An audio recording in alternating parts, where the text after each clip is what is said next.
ओम शांति। 13 अप्रैल 2025 अव्यक्त बाप दादा के महावाक्य। ओरिजिनल डेट 31 दिसंबर 2004। इस वर्ष के आरंभ से बेहद की वैराग्य वृत्ति इमर्ज करो। यही मुक्ति धाम के गेट की चाबी है। आज नवयुग रचता बाप दादा अपने बच्चों से नववर्ष मनाने के लिए, परमात्म मिलन मनाने के लिए बच्चों के स्नेह में अपने दूर देश से साकार वतन में मिलन मनाने आए हैं। दुनिया में तो नव वर्ष की मुबारक एक दो को देते हैं, लेकिन बाप दादा आप बच्चों को नव युग और नए वर्ष की दोनों की मुबारक दे रहे हैं। नया वर्ष तो एक दिन मनाने का है, नव युग तो आप संगम पर सदा मनाते रहते। आप सभी भी परमात्म प्यार की आकर्षण में खींचते हुए यहाँ पहुँच गए हो, लेकिन सबसे दूर देश से आने वाला कौन? डबल विदेशी। वह तो फिर भी इस साकार देश में ही है, लेकिन बाप दादा दूर देशी कितना दूर से आए हैं। हिसाब निकाल सकते हैं कितने माइल से आए हैं? तो दूर देशी बाप दादा चारों ओर के बच्चों को, चाहे सामने डायमंड हॉल में बैठे हैं, चाहे मधुबन में बैठे हैं, चाहे ज्ञान सरोवर में बैठे हैं, गैलरी में बैठे हैं, आप सबके साथ जो दूर बैठे देश विदेश में बाप दादा से मिलन मना रहे हैं। बाप दादा देख रहे हैं सभी कितने प्यार से दूर से देख भी रहे हैं, सुन भी रहे हैं। तो चारों ओर के बच्चों को नवयुग और नए वर्ष की पदम गुणा मुबारक हो, मुबारक हो, मुबारक हो। बच्चों को तो नवयुग नयनों के सामने है ना। बस आज संगम पर है, कल अपने नवयुग के राज्य अधिकारी बन राज्य करेंगे। इतना नजदीक अनुभव हो रहा है। आज और कल की ही तो बात है। कल था, कल फिर से होना है। अपने नवयुग की, गोल्डन युग की गोल्डन ड्रेस सामने दिखाई दे रही है। कितनी सुंदर है, स्पष्ट दिखाई दे रही है ना। आज साधारण ड्रेस में है और कल नवयुग की सुंदर ड्रेस में चमकते हुए दिखाई देंगे।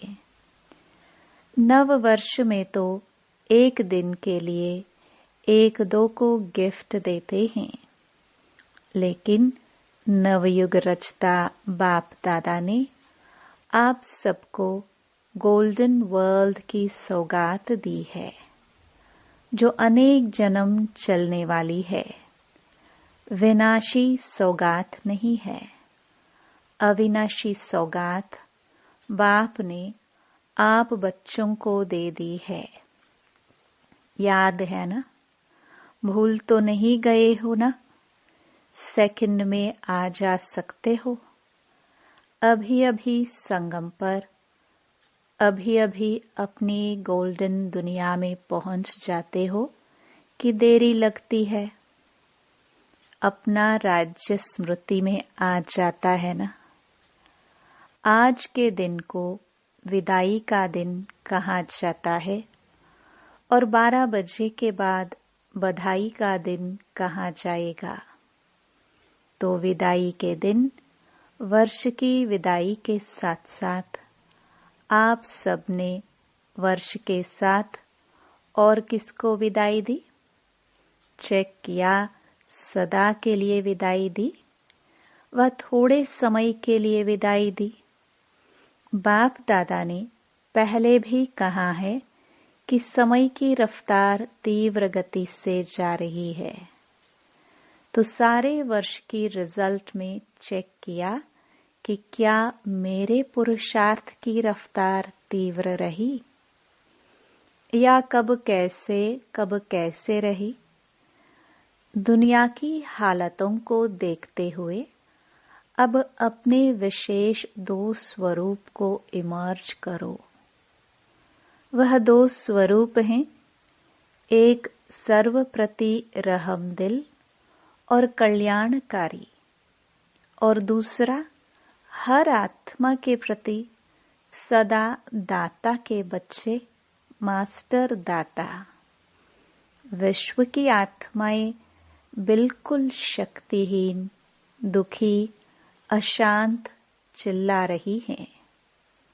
बाप के आगे, आप पूज्य आत्माओं के आगे पुकार रही है, कुछ घड़ियों के लिए भी सुख दे दो, शांति दे दो, खुशी दे दो, हिम्मत दे दो। बाप तो बच्चों के दुख, परेशानी को देख नहीं सकते, सुन नहीं सकते।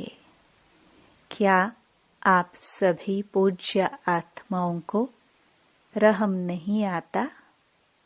मांग रहे हैं, दो दो दो, तो दाता के बच्चे कुछ आंचली तो दे दो। बाप भी आप बच्चों को साथी बना के, मास्टर दाता बना के, अपने राइट हैंड बना के यही इशारा देते हैं। इतनी विश्व की आत्माएं सभी को मुक्ति दिलानी है, मुक्ति धाम में जाना है। तो हे दाता के बच्चे, अपने श्रेष्ठ संकल्प द्वारा, मनसा शक्ति द्वारा, चाहे वाणी द्वारा, चाहे संबंध संपर्क द्वारा, चाहे शुभ भावना, शुभ कामना द्वारा, चाहे वाइब्रेशन वायुमंडल द्वारा, किसी भी युक्ति से मुक्ति दिलाओ। चिल्ला रहे हैं, मुक्ति दो। बाप दादा अपने राइट हैंड्स को कहते हैं, रहम करो। अभी तक हिसाब निकालो, चाहे मेगा प्रोग्राम किया है, चाहे कॉन्फ्रेंस की है, चाहे भारत में या विदेश में सेंटर्स भी खोले हैं, लेकिन टोटल विश्व के आत्माओं की संख्या के हिसाब से कितनी % में आत्माओं को मुक्ति का रास्ता बताया है? सिर्फ भारत कल्याणकारी हो या विदेश में जो भी 5 खंड हैं, तो जहाँ जहाँ सेवा केंद्र खोले हैं, वहाँ के कल्याणकारी हो व विश्व कल्याणकारी हो। विश्व का कल्याण करने के लिए हर एक बच्चे को बाप का हैंड, राइट हैंड बनना है। किसको भी कुछ दिया जाता है तो किससे दिया जाता है? हाथों से दिया जाता है ना। तो बाप दादा के आप हैंड्स हो ना, हाथ हो ना। तो बाप दादा राइट हैंड्स से पूछते हैं, कितनी % का कल्याण किया है? कितनी % का किया है? सुनाओ, हिसाब निकालो। पांडव हिसाब करने में होशियार है ना, इसलिए बाप दादा कहते हैं, अब स्व पुरुषार्थ और सेवा के भिन्न भिन्न विधियों द्वारा पुरुषार्थ तीव्र करो। स्व की स्थिति में भी 4 बातें विशेष चेक करो। इसको कहेंगे तीव्र पुरुषार्थ। एक बात, पहले यह चेक करो कि निमित्त भाव है।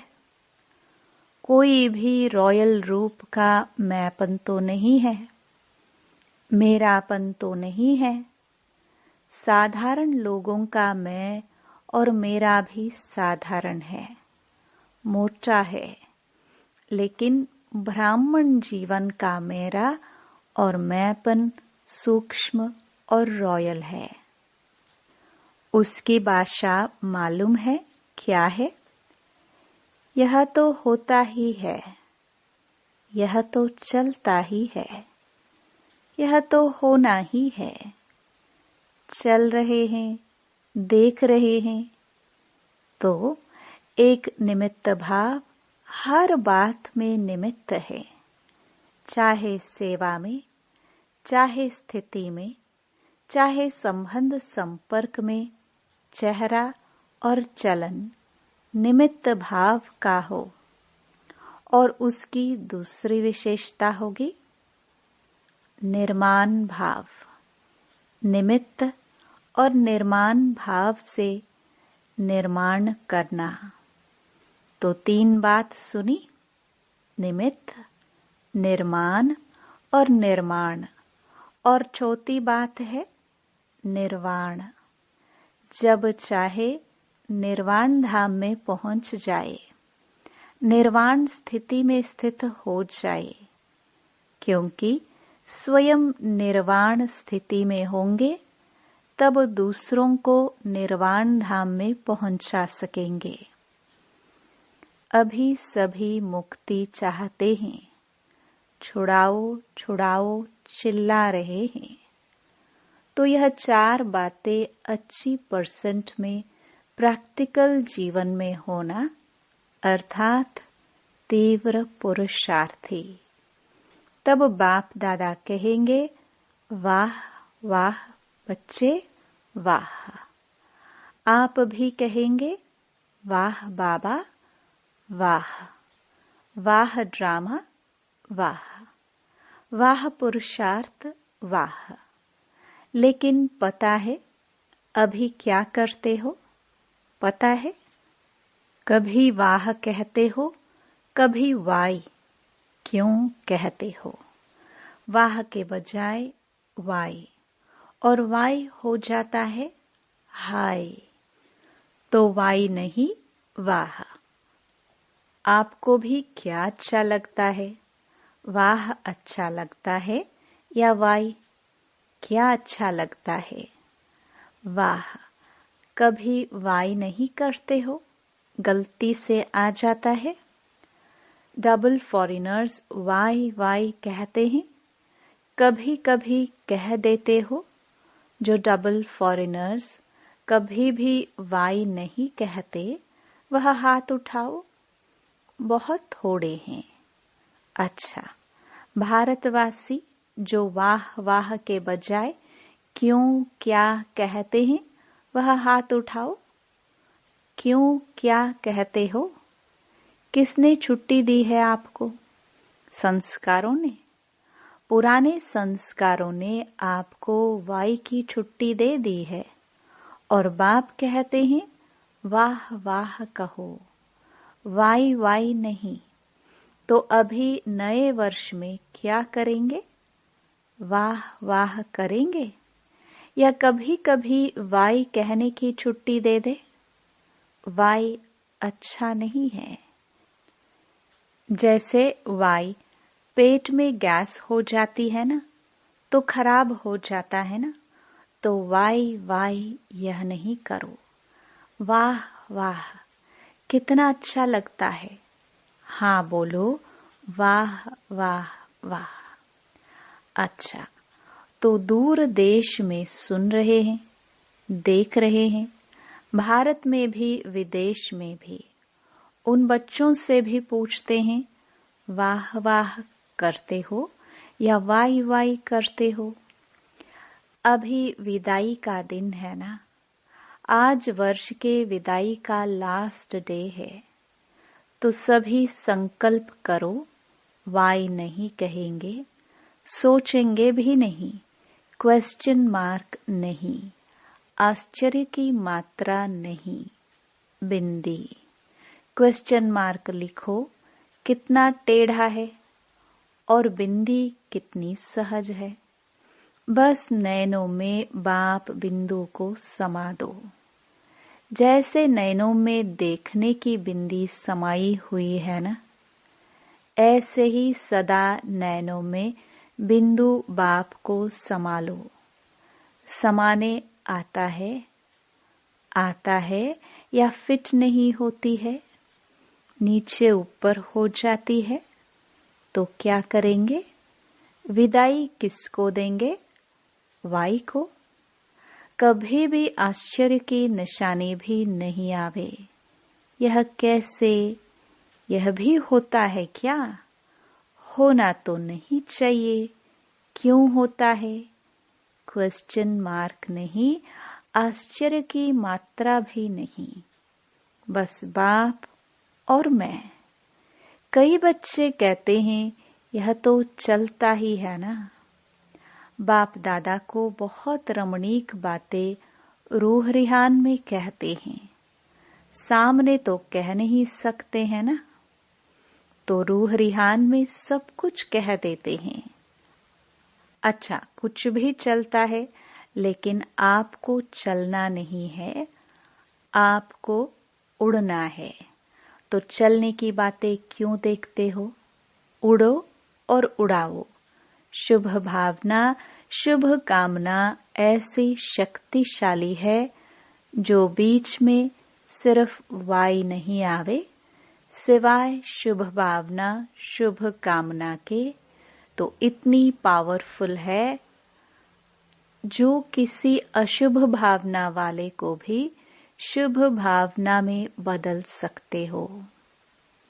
सेकंड नंबर, अगर बदल नहीं सकते हो तो भी आपकी शुभ भावना शुभ कामना अविनाशी है, कभी कभी वाली नहीं। अविनाशी है तो आपके ऊपर अशुभ भावना का प्रभाव नहीं पड़ सकता है। क्वेश्चन में चले जाते हो, यह क्यों हो रहा है? यह कब तक चलेगा? कैसे चलेगा? इससे शुभ भावना की शक्ति कम हो जाती है। नहीं तो शुभ भावना शुभ कामना इस संकल्प शक्ति में बहुत शक्ति है। देखो, आप सभी आए बाप दादा के पास। पहला दिन याद करो, बाप दादा ने क्या किया? चाहे पतित आए, चाहे पापी आए, चाहे साधारण आए, भिन्न भिन्न वृत्ति वाले, भिन्न भिन्न भावना वाले आए, बाप दादा ने क्या किया? शुभ भावना रखी ना? मेरे हो, मास्टर सर्वशक्तिवान हो, दिल तख्त नशीन हो, यह शुभ भावना रखी ना? शुभ कामना रखी ना? उससे ही तो बाप के बन गए ना। बाप ने कहा क्या कि है पापी क्यों आए हो? शुभ भावना रखी। मेरे बच्चे, मास्टर सर्वशक्तिवान बच्चे, जब बाप ने आप सबके ऊपर शुभ भावना रखी, शुभ कामना रखी, तो आपके दिल ने क्या कहा? मेरा बाबा। बाबा ने क्या कहा? मेरे बच्चे। ऐसे ही अगर शुभ भावना शुभ कामना रखेंगे तो क्या दिखाई देगा? मेरा कल्प पहले वाला मीठा भाई, मेरी सिखिलधी बहन परिवर्तन हो जाएगा। तो इस वर्ष में कुछ करके दिखाना, सिर्फ हाथ नहीं उठाना।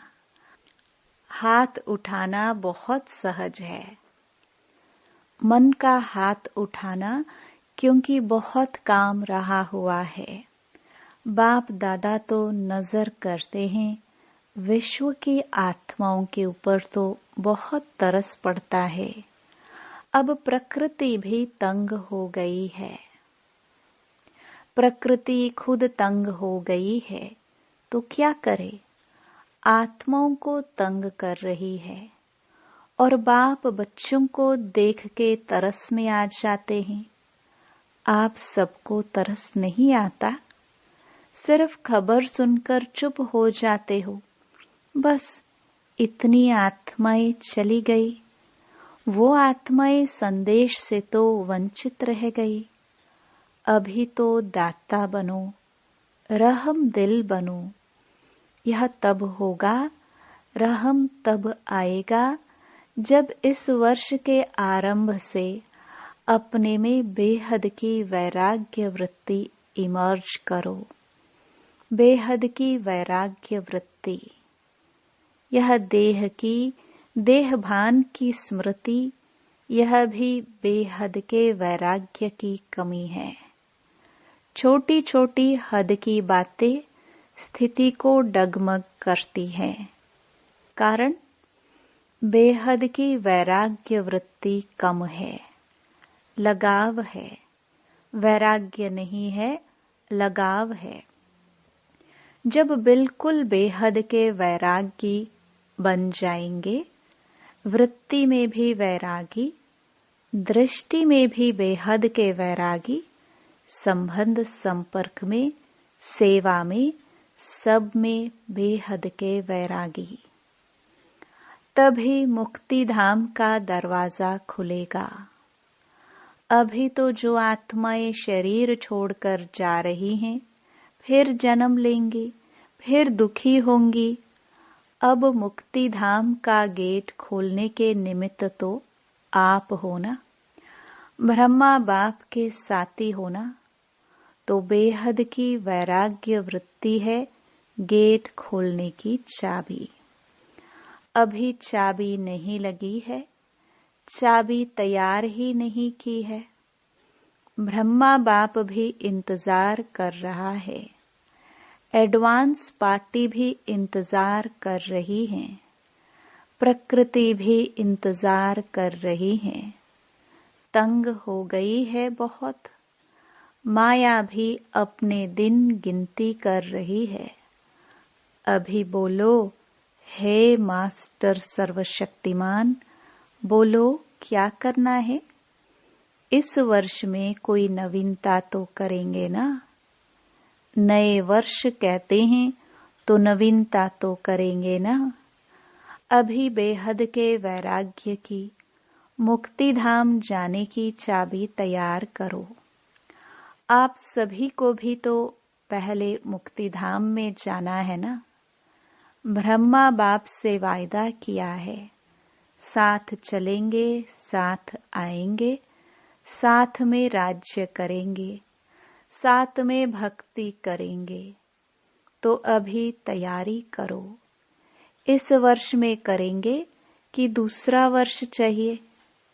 जो समझते हैं इस वर्ष में अटेंशन प्लीज। बार बार करेंगे, वह हाथ उठाओ। करेंगे, फिर तो एडवांस पार्टी आपको बहुत मुबारक देगी। वह भी थक गए हैं। अच्छा, टीचर्स क्या कहती हैं? पहली लाइन क्या कहती हैं? पहले तो पहली लाइन के पांडव और पहली लाइन की शक्तियां जो करेंगे वह हाथ उठाओ। आधा हाथ नहीं, आधा उठाएंगे तो कहेंगे आधा करेंगे। लंबा हाथ उठाओ। अच्छा, मुबारक हो, मुबारक हो। अच्छा, डबल विदेशी हाथ उठाओ। एक दो में देखो किसने नहीं उठाया है। अच्छा, यह सिंधी ग्रुप भी हाथ उठा रहा है। कमाल है, आप भी करेंगे? सिंधी ग्रुप करेंगे? तब तो डबल मुबारक हो। बहुत अच्छा। एक दो को साथ देकर शुभ भावना का इशारा देते हाथ में हाथ मिलाते करना ही है। अच्छा, सभा में कोई ने आवाज की, सब बैठ जाओ, नथिंग न्यू। अभी अभी 1 सेकंड में बिंदु बन बिंदु बाप को याद करो, और जो भी कोई बातें हो उसको बिंदु लगाओ। लगा सकते हो? बस 1 सेकंड में मैं बाबा का, बाबा मेरा। अच्छा, अभी चारों ओर के सर्व नए युग के मालिक बच्चों को, चारों ओर के नए वर्ष मनाने के उमंग उत्साह वाले बच्चों को सदा उड़ते रहना और उड़ाते रहना। ऐसे उड़ती कला वाले बच्चों को सदा तीव्र पुरुषार्थ द्वारा विजयी माला के मणके बनने वाले विजयी रत्नों को बाप दादा का नए वर्ष और नए युग की दुआओं के साथ साथ पदम गुणा थालियां भर भर के मुबारक हो, मुबारक हो। एक हाथ की ताली बजाओ। अच्छा, वरदान। एकाग्रता के अभ्यास द्वारा एकरस स्थिति बनाने वाले सर्व सिद्धि स्वरूप भव। जहाँ एकाग्रता है वहाँ स्वतः एकरस स्थिति है। एकाग्रता से संकल्प, बोल और कर्म का व्यर्थपन समाप्त हो जाता है और समर्थपन आ जाता है। एकाग्रता अर्थात एक ही श्रेष्ठ संकल्प में स्थित रहना। जिस एक बीज रूपी संकल्प में सारा वृक्ष रूपी विस्तार समाया हुआ है। एकाग्रता को बढ़ाओ तो सर्व प्रकार की हलचल समाप्त हो जाएगी। सब संकल्प, बोल और कर्म सहज सिद्ध हो जाएंगे। इसके लिए एकांतवासी बनो। स्लोगन। एक बार की हुई गलती को बार बार सोचना अर्थात दाग पर दाग लगाना। इसलिए बीती को बिंदी लगाओ। अव्यक्त इशारे। कंबाइंड रूप की स्मृति से सदा विजयी बनो। जैसे इस समय आत्मा और शरीर कंबाइंड है, ऐसे बाप और आप कंबाइंड रहो। सिर्फ यह याद रखो कि मेरा बाबा। अपने मस्तक पर सदा साथ का तिलक लगाओ। जो सुहाग होता है, साथ होता है, वह कभी भूलता नहीं। तो साथी को सदा साथ रखो। अगर साथ रहेंगे तो साथ चलेंगे। साथ रहना है, साथ चलना है। हर सेकंड, हर संकल्प में साथ है ही। ओम शांति।